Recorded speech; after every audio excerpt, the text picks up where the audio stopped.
Assalamualaikum warahmatullahi wabarakatuh. Alhamdulillahirabbil alamin. Setelah sekian lama kita tidak kembali untuk belajar bareng di podcast Ramah. Alhamdulillah pada kesempatan kali ini kita mengadakan podcast kembali yang episode kedua setelah sebelum Lebaran kita membahas mengenai zakat dan sekarang setelah Lebaran kita berbicara atau berdiskusi mengenai hal-hal yang menurut kami penting. Tapi sebelum kita membahas mengenai topik pada malam hari ini, kami segenap kru, teman-teman dari Ramah Podcast dan BKM Masjid Al-Huda mengucapkan minal aidin wal faidin. Mohon maaf lahir dan batin karena masih pada suasana Lebaran gitu. Jadi mohon dimaafkan segala kesalahan, segala kekurangan, dan mohon didoakan semoga di tahun depan kita masih bertemu lagi dalam kondisi podcast, dalam kondisi sehat, dalam kondisi yang lebih baik lagi. Gitu. Amin, amin, amin. Nah, pada malam hari ini seperti biasa kita mengundang tamu dan langsung dua. Ini ada Bapak Munir, beliau adalah kesehariannya menjadi guru di salah satu sekolah yang ada di Desa Kluan, dan Mas Thayyibin, beliau ini nanti mungkin disampaikan sedikit, tapi beliau ini biasanya bekerjanya menyendiri gitu. Kalau ramean malah nggak bisa bekerja. Nah, apa itu kerjaannya ya nanti sedikit bisa disampaikan. Dan saya tidak sendiri, kali ini saya ditemani oleh Mas Nur Rahman. Nah, jadi biar rame diskusinya, biar lebih seru, jadi ditemani oleh banyak orang, dan semoga dengan banyak yang terlibat juga memperbanyak insight, pengetahuan, hal-hal baik yang bermanfaat untuk kita semua. Amin, amin ya rabbal alamin. Sebelumnya mungkin saya ucapkan minal aidin wal faidin Pak Munir dan Mas Ibin. Saya minta maaf kalau misalkan ada salah, ada kurang. Jadi biar afdol, kita sudah minta maaf ke netizen, kita maaf ke narasumber juga. Jadi makna halal bihalal ini sudah menjadi tradisi tahunan. Setelah Lebaran, bermaaf-maafkan. Tapi entah kenapa saya kok ngerasa ada yang berbeda. Gak kayak dulu zaman saya kecil. Nah, kira-kira pengalaman jenengan yang mungkin udah lebih lama dibanding saya, apakah setiap tahun tuh juga setiap momen ada perbedaan halal bihalalnya atau gimana ya? Mungkin dari Pak Munir dulu. Ya, terima kasih Mas Habib. Saya ucapkan juga selamat Hari Raya. Mohon maaf lahir dan batin. Tadi ditanya berkaitan dengan halal bihalal. Nah, ini sungguh sesuatu yang sangat perlu sekali kita bahas. Kalau zaman dulu, sekarang ini saya bicara sekarang dulu lah. Sekarang ini nilai halal bihalal itu sudah mulai hilang, Mas. Jadi ruhnya halal bihalal itu sudah mulai hilang. Kenapa kok mulai hilang? Nah, ini yang perlu kita kaji. Kalau dulu nilai halal bihalal itu benar-benar sangat menyentuh di dalam hati. Kita minta maaf kepada orang sekitar kita itu sampai penuh. Kalau dulu ada satu kampung 8 RT, ya 8 RT didatangi. Tapi nek saiki sekarang aja satu RT aja sudah rasanya sudah rasa-rasa. Berarti dicomot-comot aja. Bahkan dicomot-comot saja kayak gitu. Sebelahnya terus selesai. Nah, penting sebelahnya sudah selesai. Kenapa? Karena orang sekarang itu menganggap bahwa dia sekarang itu sudah tidak ada salah dengan orang lain. Itu ada beberapa faktor. Dari analisa saya yang sudah saya buat itu ada beberapa hal yang menjadi penyebab. Yang pertama adalah pernikahan antar kabupaten, antar provinsi, dan antar pulau. Nah, ini menjadi penyebab, di antara salah satu penyebab. Kenapa kok seperti itu?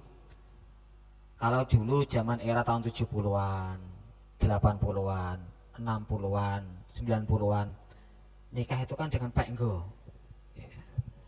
Nikah itu kan dengan, bahkan dijodohkan. Jadi nikah itu dengan tetangganya sendiri. Jadi kalau mau lebaran ya cukup dengan tetangganya sendiri, tidak kemana-mana. Tapi karena sekarang ini orang menikah itu sudah antar kabupaten, antar pulau, antar provinsi. Jadi seakan-akan, wah, saudara saya yang jauh tidak pernah saya datengin. Lebih baik yang jauh yang saya dahulukan. Lupa dengan tetangga sebelahnya, gitu Mas. Itu di antara salah satunya. Di antara salah satunya. Terus ada satu yang kedua. Kenapa hal ini juga tidak merasuk dalam hati. Sekarang nilai puasanya sudah hilang, Mas. Jadi orang berpuasa itu seakan-akan sudah merasa, alah nggo apa to poso. Poso kuwi saya tidak puasa juga tidak apa-apa. Saya juga puasa juga lebaran, Pak. Saya tidak puasa juga lebaran kan gitu. Tidak puasa juga masih lebaran. Itu yang ngeri ini Pak, istilah Jawa kalau puasa kan Indonesia, kalau Jawa kan poso. Sing ngeri itu opo-opo kerso itu. Nah, iya. Lagi kalau terjemahnya artinya diartikan guyon basa Jawa itu wah opo-opo kerso. Nah, iya. Apalagi ada teori ngono kuwi poso opo-opo kerso. Nah, ketika orang yang tidak menikmati puasa, nah gimana mau menikmati lebaran kan gitu. Mau setiap hari dia merasakan lebaran, tidak pernah merasakan menikmati puasa. Puasa itu kan menahan semuanya. Harus menahan nafsu, menahan makan, menahan minum, menahan apapun. Nah ini kalau sudah tidak puasa ya lebaran itu untuk apa kan gitu. Ya makanya nilai lebarannya sudah mulai hilang. Terus yang berikutnya kalau saya analisa lagi, ya mungkin juga karena teknologi juga. Karena sekarang ini orang lebih enak halal bihalal itu maaf-maafan lewat WA, apalagi di grup. Bro, maafin aku ya, 00 sudah selesai. Anggap saja itu udah selesai kan gitu. Jadi ini beberapa faktor kenapa sekarang ini orang menganggap bahwa lebaran itu halal bihalal itu sudah sangat tidak penting lagi. Di samping itu juga ada hal yang paling penting yang hilang di era 2000-an ini apa? Yaitu ketika sebelum puasa di era 70-an 80-an itu jek ono weweh. Ngerti weweh Mas? Ater-ater. Oh, megengan. Munjung. Oh, munjung. Munjung, bukan megengan. Oh, munjung. Beda apa itu, Pak? Beda. Kalau megengan itu kan rame-rame. Lah kalau munjung itu kan jadi ketika saya menjadi orang menjadi punya saudara 7, maka sudah semuanya saya kasih rantang dengan lauk pauknya. Dia kan menggunakan rantang ya. Nah, sekarang kan sudah tidak ada. Oh, itu kewajibannya berlaku untuk semua atau cuma anak paling bontot, Pak? Semuanya. Oh, berarti dibagi. Pak D anak nomor 1 juga ngasih weh-weh ke saudaranya yang lain. Iya. Juga? Oh. Jadi tidak hanya setakat orang tua ke bawah, tapi anak yang bawah juga saling mengisi, saling memberi, saling berbagi. Kan biasanya kalau dulu saling berbagi. Nah itu kalau saya dulu manfaatnya apa sih? Weweh itu kok sekarang hilang? Karena itu untuk mengenalkan dengan saudara. Saya dulu kan digitukan sama bapak. Ki, berkat ini antar nih Pak DA. Iya. Kita antar ke sana. Jadi kita kenal betul. Oke Pak DA. Sebenarnya dengan Pak DA karena setelah kita antarkan nasi dan lauk pauknya, balik-balik, Pak, alhamdulillah, saya tadi dikasih uang Rp1.000. Wah, sangu. Sangu. Wah, tambah semangat ya. Jadi kenal Pak D, Iya. Pak D kalau saya ke sana ketika lebaran kasih sangu Rp1.000. Datang ke Pak Lek lagi yang lain. Ngomong lagi kepada Pak, aku tuh kayak Pak Lek pelem sak keranjang. Oh, seneng Mas. Jadi ada nilai tersendiri walaupun tidak dibagi dengan ini sekarang sudah mulai hilang ya. Sudah hilang, bukan mulai hilang, memang hilang. Nggak ada. Sudah tidak ada. Sudah tidak ada. Sehingga Ini ini mungkin ada pengalaman berbeda dari Mas Thayyibin terkait halal bihalal zaman dulu dan sekarang mungkin yang dialami oleh Mas Thayyibin seperti itu. Ataukah sama? Ya. Atau punya pengalaman yang berbeda? Mungkin pertama sapa dulu ya. Iya. Netizen. Halo, assalamualaikum warahmatullahi wabarakatuh. Waalaikumsalam warahmatullahi wabarakatuh. Selamat malam, mungkin bisa selamat pagi ya, selamat siang, selamat sore. Ya, karena ini kan nantinya akan di online kan ya, kita kan nggak tahu ya nanti nontonnya pas apa kan gitu. Mungkin sebelum saya jawab ya, Lebaran dulu itu yang pernah saya alami itu suasananya seperti apa sih? Mungkin intro dulu ya. Terutama perkenalan dulu. Pemanasan Tadi soalnya Saya saya mungkin mancing. tidak seperti Pak Munir yang orang banyak kenal ya. Kalau saya kan seperti yang disampaikan tadi, kerjanya menyendiri. Kesannya banyak. Karena mengundang Mas Ibin untuk podcast ini juga agak effort nih. Dia harus keluar dari persembunyiannya. Iya. Ini jarang-jarang sekali saya keluar dari persembunyian. Oke, perkenalkan, nama saya Thayyibin, akrab dipanggil dengan Mas Ibin, atau yang di bawah saya yang agak jauh itu Pak Ibin ya. Gitu. Saya kelahiran asli dari Purwodadi, tepatnya di Desa Kluwan ya, Desa Kluwan. Kemudian untuk status sudah menikah Mas. Dan beranak sudah dua ya. Ya sudah dua. Kemudian untuk latar pendidikan dari saya, kebetulan saya pendidikannya di teknik elektro gitu. Dan ini mungkin agak beda dengan keseharian saya yang saat ini ya, yang tidak lepas dari dunia IT ya. karena nanti teknologi itu banyak ya, mungkin nanti saya sampaikan nanti ya. Di sharing-sharing aja. Keseharian saya bekerja di CV India Teknologi di bagian developer. Saat ini saya bersama tim sedang mengembangkan sebuah aplikasi PISA. Nah, apa itu PISA nanti ya, nanti. Jadi memang seperti yang disampaikan tadi, kerjanya itu menyendiri. Tapi sebelum kita kerja, itu tetap kita berkomunikasi antar tim. Iya. Tidak gak neng-nengan. Ya mungkin itu intro dari saya. Kemudian terkait dengan halal bihalal ya. Jadi memang sekarang itu sangat jauh beda sekali dengan dulu saya waktu kecil. Jadi kalau dulu waktu kecil itu kita itu satu kampung gitu, seperti yang disampaikan Pak Muda tadi, satu RT aja udah bagus ya sekarang itu. Bayangkan dulu itu saya masih kecil itu satu kampung loh, bahkan luar kampung, karena kan dulu itu kita punya guru madrasah atau guru guru ngaji gitu, yang notabene itu luar kampung, ya gitu datang itu, meskipun luar kampung karena itu guru kita ya kita datang. Dan itu bisa selesai sore. Kalau sekarang mungkin jam 9 udah selesai ya, karena satu RT kan gitu. Nah itu mungkin terkait dengan hari hanya ya, hari dari Lebaran. Yang saya rasakan bahkan mulai malamnya ya, era takbiran itu ya, malam-malam takbiran itu. Kalau dulu saya masih ingat betul ya, waktu dulu itu kalau kita takbiran ya, itu kan kita bawa oncor, namanya oncor. Ya, oncor. Oncor itu bahasa Indonesia apa nanti terus Obor. Jadi oncor itu bambu yang dikasih minyak tanah, kemudian dikasih kain yang sudah nggak kepakai di ujungnya itu, kemudian dinyalakan, dibakar api. Nah, itu keliling satu kampung.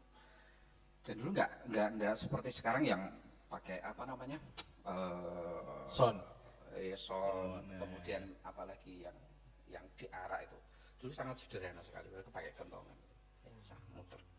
Ya setelah saya agak besar itu baru ada apa namanya ini ya apa tuh namanya yang ini loh kayak perahu kemudian masjid kayak gitu. karya gitu. Nah, macam itu. Oh, berarti zaman dulu enggak ada? Nggak ada, ya muter Yang biasa. penting muter aja biasa gitu. Sama rombongan ngaji. Saya ingat saya gitu. Tapi nanti kalau ada yang punya pengalaman beda mungkin bisa ditulis di ini ya. Kolom komentar. Kolom komentar. Oke, siap. Nah, gitu. Saya merasakan ada yang berbeda pada saat masuk malam Lebaran itu. Kalau dulu saya ingat betul bahwa puasa 30 hari itu perjuangannya luar biasa. Untuk anak kecil seusia saya waktu itu ya, yang notabene terkadang kita itu digoda oleh saudara sendiri. Tahu ya maksudnya ya? Iya. Jadi pada waktu main gitu, rasa poso ayo malah aku. Nah itu kan godaan itu loh. Iya. Ya alhamdulillah, ya mungkin dulu sempat kegoda juga. Nah, tapi begitu kita masuk malam Lebaran gitu ya, kita dengar takbir itu rasanya luar biasa. Nikmatnya, oh kita sudah puasa 30 hari dan alhamdulillah lolos, itu rasanya luar biasa. Dan bunyi takbir itu rasanya itu sangat menyentuh sekali di hati. Maknyes di hati. Maknyes. Oh. Ya, kalau orang sekarang bilang apa ya? Justice ya. Justice di hati itu. Tapi sekarang nggak tahu ya. Yang saya dengar itu malah musik DJ. Ya, jadi lafal takbirannya itu malah kalah Sama musik DJ-nya. Iya. Jadi sama DJ-nya itu malah kalah. Harusnya kan, ya ini opini saya, nanti bisa dikoreksi. Harusnya kan untuk takbiran itu kan takbirnya yang digemakan, bukan apa tadi musik DJ-nya. Gitu. Ya mungkin ini bisa jadi koreksi bersama gitu untuk kita. Apa Ya, ini? Oke, mohon maaf. Kalau identik dengan musik DJ itu biasanya identik dengan sebuah sound horeg seperti itu. Nah, apa ada kegelisahan tersendiri, Mas Thayyibin, Pak Munir, mungkin tentang fenomena sound horeg ini ya? Mungkin ya 2 atau 3 tahun belakangan ini seperti itu, dan kayaknya apa ya? Sebenarnya mungkin sebagian masyarakat gelisah, mungkin sebagian masyarakat gelisah dan juga ada yang menikmati. Tapi kayaknya ini pendapat masing-masing loh, nah nanti ini kita akan sharing berpendapat dulu. Mungkin banyak yang gelisah kalau lepas kontrol, lepas kendali. Kalau secara pribadi atau mungkin ada istilahnya saran atau gimana tentang fenomena sound horeg, terutama pas hari raya. Iya, pas takbiran. Ya. Nah, ini saya dulu atau Pak Munir dulu nih? Ya, sekalian Oke. Mas Thayyibin. Kalau sound horeg atau mungkin DJ ya, terus terang ya seneng lah. Kalau ditanya seneng ya seneng. Cuma mungkin terkait dengan lokasi ya atau event ya. Kalau takbiran itu kan ya yang perlu digaungkan itu kan takbirnya. Ya mungkin sound horeg mungkin boleh ya, mungkin boleh. Cuma yang perlu ditekankan itu bukan bunyi sound horegnya, tapi lebih ke lantunan takbirnya seperti itu. Itu menurut pendapat pribadi saya.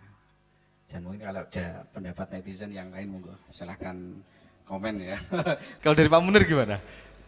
Kalau dari saya ya ini diantara salah satu tadi, jadi hilangnya rasa lebarannya tadi, Mas. Jadi sekarang ini kan Lebaran seakan-akan pesta, betul-betul pesta. Pesta yang tidak ada nilainya. Pesta yang tidak ada nilainya. Kalau dulu seperti dikatakan oleh Mas Ibin, dengan takbir keliling menggunakan obor, tapi hati betul-betul tergerak betul-betul rasanya merinding, rasanya merinding. Tapi sekarang ini yang merinding itu dadanya, Mas. Horeg, Pak, horeg. Geter itu, Pak. Nah ini kalau saya sih lebih condong karena apa namanya nuansa Lebaran itu harus diisi dengan nuansa yang lebih religi. Ya kalau bisa sih di Lebaran itu ndak usah pakai sound horeg. Tadi pendidikan oleh Mas Ibin ya lebih baik takbirannya yang diperbanyak bukan soundnya yang diperbesar. Karena itu akan sangat mengganggu, Mas. Mengganggu ya kalau sampai kalau apa namanya musiknya soundnya di lapangan luas di lahan yang lebar enggak apa-apa, tapi ketika sudah masuk ke kampung ada orang tua yang sudah renta, ada bayi yang baru lahir. Nah, ketika terdengar suara seperti itu kan bisa mengganggu, sangat-sangat mengganggu. Yang orang tua bisa jantungan langsung terus dead di hari itu juga. Kalau bayinya kudune apa jenis tidur nyenyak akhirnya malah terbangun-bangun jadi kaget-kaget kan juga sangat kasihan, dan itu sangat yang jelas dari segi efek manfaat dan madorotnya saya pikir itu lebih banyak madorotnya, Mas. Kalau bisa itu jadi dari unsur Pemda, Pemdes itu harus bisa mengendalikan, Mas, berkaitan dengan kegiatan takbir yang menggunakan sound horeg. Kalau bisa dikembalikanlah seperti dulu. Jadi biar hati itu betul-betul bisa bergerak, bergetar mengikuti suara takbir di hari Lebaran. Bahasa Mas Taibin justice. Justice gitu. Saya gitu, Mas. Justice.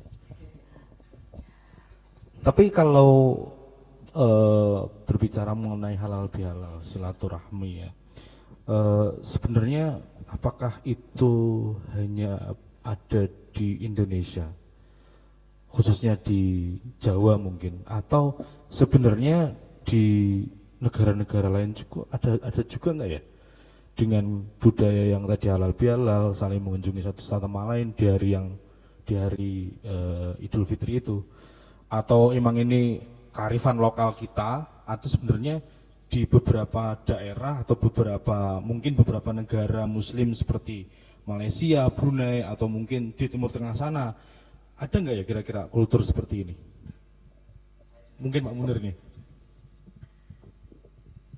Halal bihalal di Lebaran, Mas. Jadi ketika kita bersalam-salaman minta maaf itu tidak hanya di Indonesia, Mas. Itu memang sudah menjadi perintah Kanjeng Nabi. Perintah Kanjeng Nabi.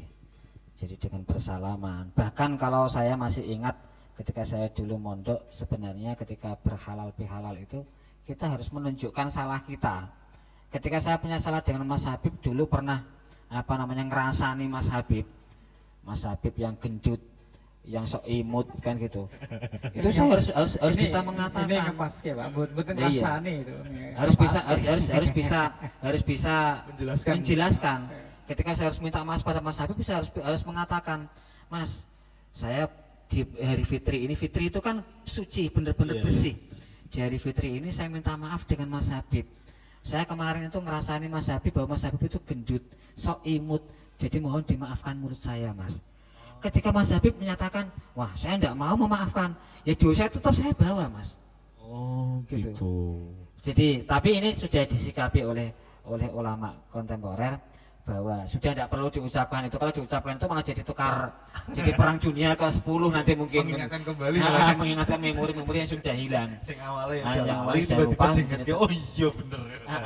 Nah ini cukup dengan kita memaafkan, dan itu memang sudah disarankan oleh Kanjeng Nabi gitu. Sudah diperintahkan, bukan diperintahkan. Kalau saya dulu pernah tinggal di Malaysia, Mas. Iya. Saya juga pernah tinggal di Malaysia, Mas. Gimana Mas Pak kalau lebaran di sana? Saya lebaran di sana hampir sama dengan di Indonesia, Mas. Hampir sama dengan di Indonesia.